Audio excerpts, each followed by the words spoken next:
is not a natural ability. Prayer is spiritual.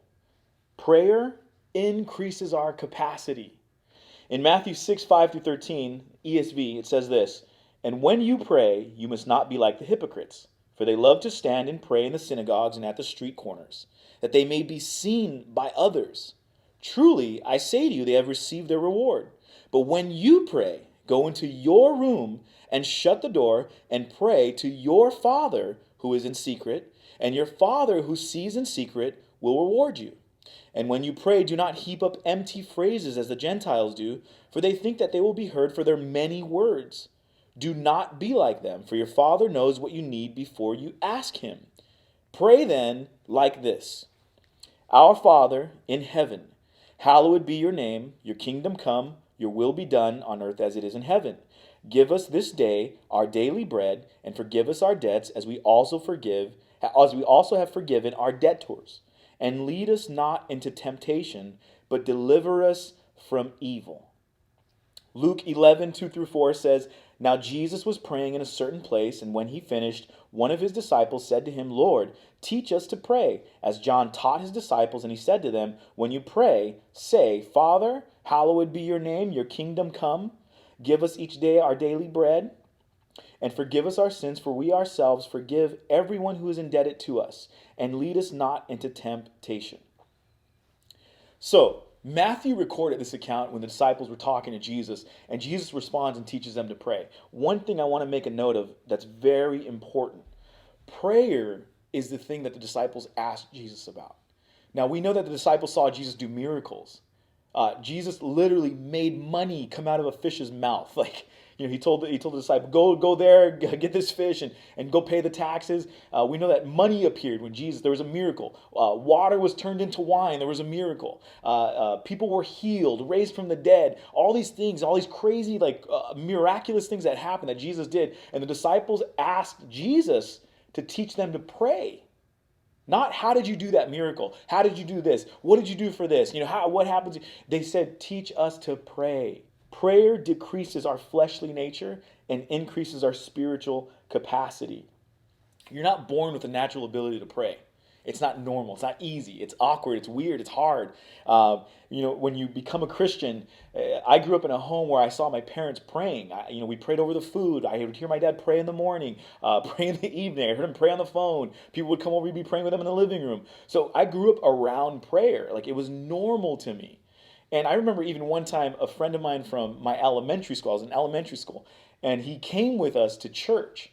And we walked through the prayer room because, we were going through this area I was going to go play in my dad's office. And we walked through the prayer room. And as we were walking through, he literally was shocked. What are they doing? He was like, what is that? It was so abnormal to him, but it was so normal to me. So prayer is something that is not a natural ability. You grow into it. Prayer is something that Jesus clearly had to lay out for us. He had to teach us to pray.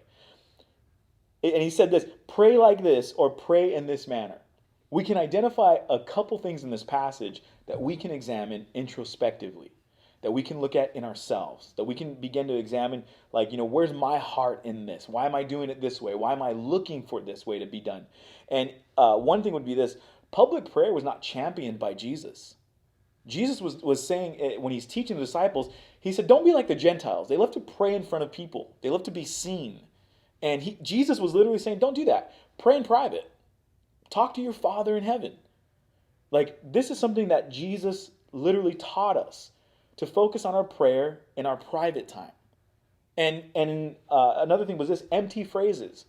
Not knowing what we're saying, Jesus didn't promote that. He wanted us to understand that when we're praying, to understand what we're saying. A lot of times you may hear someone say something. You may even repeat what they do because you don't know what to do yourself. But there's a reality when you come into relationship with Jesus, when it becomes normal to have prayer time with our Father in heaven, it's a natural occurrence. It's not just this awkward, weird thing where you're repeating what other people said. But the reality is Jesus taught us how to pray, gave us a formula to talk to our Father in heaven, to address our Father in heaven. Hallowed be thy name. Like holy. Holy. You're amazing. Like Father in heaven, you're holy. And so this method of prayer is something that Jesus taught us. Prayer is about growth in our Christian walk. Prayer is about growth in our Christian walk. When a new church is starting, a lot of organizations like to make it exciting. So if there's a new church going on down the street, they buy the flags, they put in, thousands of dollars into marketing. They get a fake snow, a helicopter, like they put a bunch of money in to make a new church as exciting as possible for people to be there.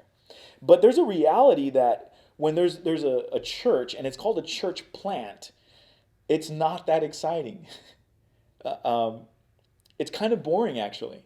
Think of it like this. Have you ever watched a plant grow? Like, you ever sat at home and just stared at a plant and saying, man, look at it grow? The fact is, you don't really see it growing. You may take a picture of it, 6 months before, come back 6 months later, and you'll see a difference. But the reality is the day to day, you don't see fast growth. There's no rapid movement there that's exciting. It's a slow process. It takes time. You have to plant the seed in the right soil. You have to water it. You have to put it into the sunlight that's necessary for it to grow. You have to tend to it. And then after a while, you may see some growth. But it takes time. This is what our prayer life is like. It takes time. It's not easy. You have to tend to it. It can't just, snap your fingers, put it on the floor, and, good to go. Like, hey, like I prayed today, good to go. There's a reality that it takes time. Prayer grows. It's something that must be tended to. Prayer takes time to grow in our lives, and it's not the most exciting thing to do as a Christian. It's not. It's like I said, it's awkward. It's hard sometimes because you feel like, I want to talk to a person. I'd rather go talk to a person. But Jesus was saying, talk to your Father in heaven. And that's hard because some of us may have strained relationships with our fathers, our real earthly fathers, but we may not know them. And so it feels like, who are we talking to? But Jesus said, talk to our Father in heaven. Don't wait and try to watch it grow. Tend to it. Pay attention to it. Take care of it. Although prayer is not a natural ability in us, it will naturally grow if it's tended to. Like I said, it's not a natural ability, but it will naturally grow if we pay attention to it. If we put the right things in the right places, if we give time and attention to it, prayer begins to grow. There are areas of spiritual growth that take time, and prayer is spiritual. Our Father in heaven, hallowed be your name. Your kingdom come, your will be done on earth as it is in heaven. That is spiritual. On earth as it is in heaven. We're saying heaven, a spiritual place, be done here on earth in the physical. And there's a reality of the spiritual stuff. Prayer is spiritual. In Ephesians 6:12, it says this, for we do not wrestle against flesh and blood, but against the rulers, against the authorities, against the cosmic powers over this present darkness, against the spiritual forces of evil in the heavenly places. NKJV version says, for we do not wrestle against flesh and blood, but against principalities, against powers, against the rulers of the darkness of this age, against spiritual hosts of wickedness in the heavenly places. And Jesus taught us this reference to be heavenly minded, to understand that there's a spiritual thing taking place. And it's not a hippie vision of spiritual, holding hands and like chanting. It's this reality of Jesus taught us this reference to have a heavenly mindset. It's a mindset of prayer to consider the things that we don't see. That God listens. God hears our prayer. Praying that our Father's kingdom come and His will be done on earth as it is in heaven. This is a spiritual mindset, and that's why prayer is so hard, because we're so fleshly. We have a lot of physical things, a lot of thoughts that attack when we go to pray. You could be, your house could not matter at all until you sit down to pray. And in that moment, I got to clean. I got to wash. I got to clean that window. I got to vacuum. Did I take out the trash? All of a sudden, everything that you totally neglected and forgot about comes to mind when you sit down to pray. It's because our flesh tries to take control. And we have to push against it to be spiritually minded, to say, I'm going to pray, and then I'm going to take care of that stuff. But I'm going to pray. I'm going to tend to it. Leonard Ravenhill said this. Notice, we never pray for folks we gossip about, and we never gossip about the folk for whom we pray. For prayer is a great deterrent. Prayer takes us out of our fleshly mindset and into a spiritual one. Ravenhill also said, prayer does not condition God. Prayer conditions us. Prayer does not win God to our view. It reveals God's view to us. Have you ever given directions to someone?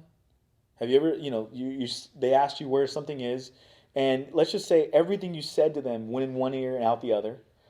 That person would still be just as lost as before as when they asked you for directions. They would need to stop. They would need to think about and where they are. They would have to trust that you know the area better than them. And then they would have to adjust their direction accordingly. This is prayer. This is what happens in the spiritual realm. We begin to see direction God is giving us. Prayer gives us direction because it's coming from God. It's literally stopping and asking for directions. It's literally, we're on a road trip, no GPS, we have no map, and we're in the middle of nowhere, and we stop at a little fruit stand, and we ask the guy, hey man, where's this street? Where's this freeway? That's what prayer's like. We stop and we say, Lord, which way? Can you help me? Can you teach me? I need to know. I'm trying to learn. I'm trying to understand. Which way? This is prayer, asking for direction. Prayer is spiritual because it takes us out of our mindset into a place of humility. You can't ask for directions if you're prideful. Oh, I'm going to find it my own way. I'm going to make my own decision. And you're lost for like 10 days. And it was a 2-hour trip. So the reality is this. It's a humbling thing to stop and ask God, to pray. It humbles us, brings us into a place of humility. But it also increases our capacity. This is the one of the big things for me. In Matthew, Jesus says that they may be seen by others when referencing the people that pray for no reason. It's like a fake prayer, a false prayer. It does nothing. They just do it for looks. They do it that they may be seen by others. A desire to be seen is not an increase of capacity. It's an increase of the flesh, the pride, and the ego. Everybody who wants to stand up and pray, hear me pray. I have the best prayer. I speak the best. I say it the best. I have the best formula. Like, that's a pride and ego thing. A desire to be seen is not an increase of capacity. It's an increase of the flesh, pride, and ego. Prayer increases our capacity for others. Let me say that again. Prayer increases our capacity for others. Not to be seen by them, but to be heard by God. Give us this day our daily bread, like forgive us our debts, as we also have forgiven our debtors. Lead us not into temptation, but deliver us from evil. It's like this plural form of thought where it's not just about me. It's not just about what I want. It's about the people that are struggling over there. I'm praying for them today. I'm praying that you would help us, Lord. Teach us, lead us, guide us, encourage us, edify us, bring us to that place of understanding. Prayer takes us outside of our selfish, self-centered mindset into the place of thinking about others. Jesus did not teach us a selfish style of prayer. And consider this when you're praying for that new thing that you desire.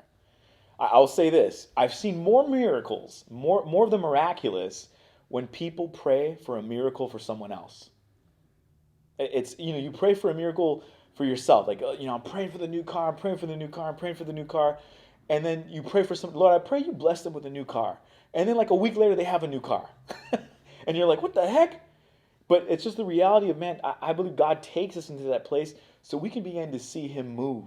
And what we prayed in secret, we see happen in real life. We see it like right there, like manifest. And we're like, dude, I prayed for that. And it's crazy. It was formatted to bring about the thought of inclusion, where Jesus was saying, pray for others, not just yourself. And the last prayer Jesus said before his death on the cross was, Father, forgive them. He didn't say, Father, forgive that one guy. Father, forgive that one, the soldier who nailed me to the cross. Father, forgive him. He said, forgive them, all of them. Like Jesus prayed for all of them. And that was his prayer on the cross as he's dying. Father, forgive them. Prayer increases our capacity for others. And this capacity for others is the essence of ministry.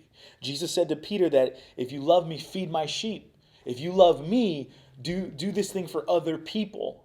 That's what Jesus said. If you love me, consider everybody else.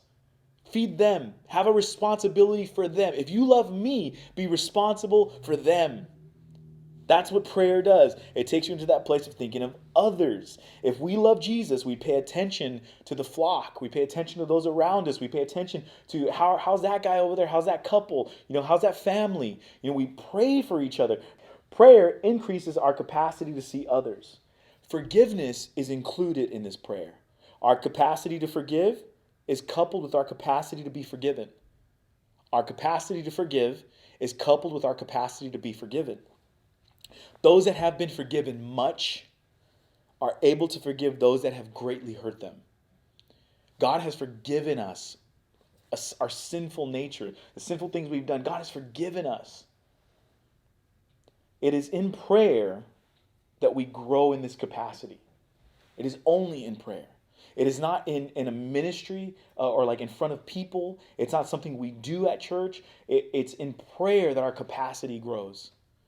You can see the people and their prayer life and their spiritual walk by the ability that they have to serve. Because if you don't pray, your capacity gets smaller and smaller and smaller and smaller. And at some point, you're just like, I don't want to do this anymore. People are annoying me. This ministry is blah. I don't want to. The people that are praying and they're staying close to God, they're saying, I don't want to do this, but I know that Jesus said, if I love him, I'll feed his sheep. I'll be part of serving them. And so when we look at these things, we know that Jesus taught us to humble ourselves when we come in prayer. And in closing, I will say this. The preface that Jesus gave us was, and when you pray, do not heap up empty phrases as the Gentiles do, for they think that they will be heard for their many words. Do not be like them, for your Father knows what you need before you ask him. Empty phrases, many words. Understand this. God already knows your need. So when we're talking about prayer and I'm saying, don't be selfish, don't be self-centered in your prayer. All I'm saying is this. God already knows. God sees it. God knows what's going on. And sure, you could bring it to him in prayer. But the other thing is you can also think of others and begin to pray for them. And it increases your capacity. Jesus gave us clarity on how to pray. Don't repeat prayers that you really don't know what they mean. Talk to our Father in heaven. He gave us the formula. Jesus taught us how to pray. Teach us to pray. And he responded and gave us an understanding of how to pray. A highly identifiable characteristic of a Christian or follower of Christ is prayer.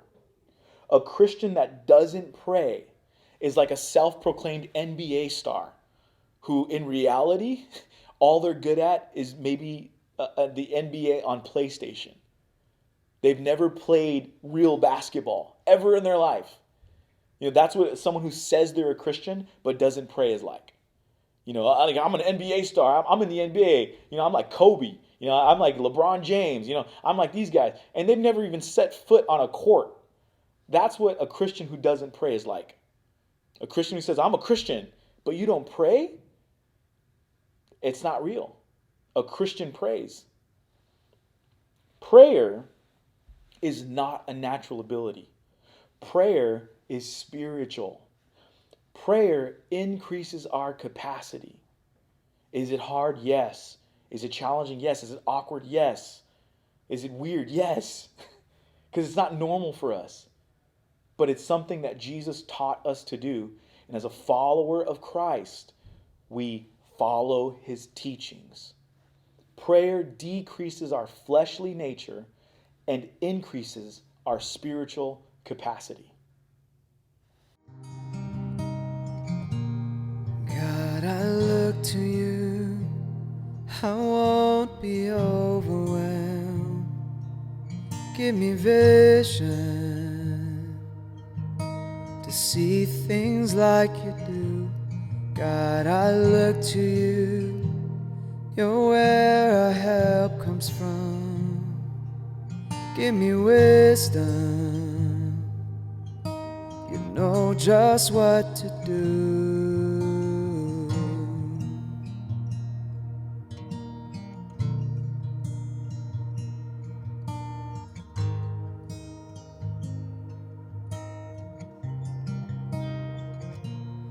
God, I look to you.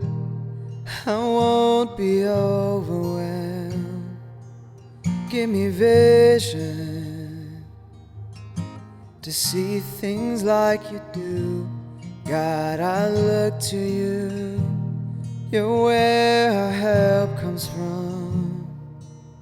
Give me wisdom. You know just what to do.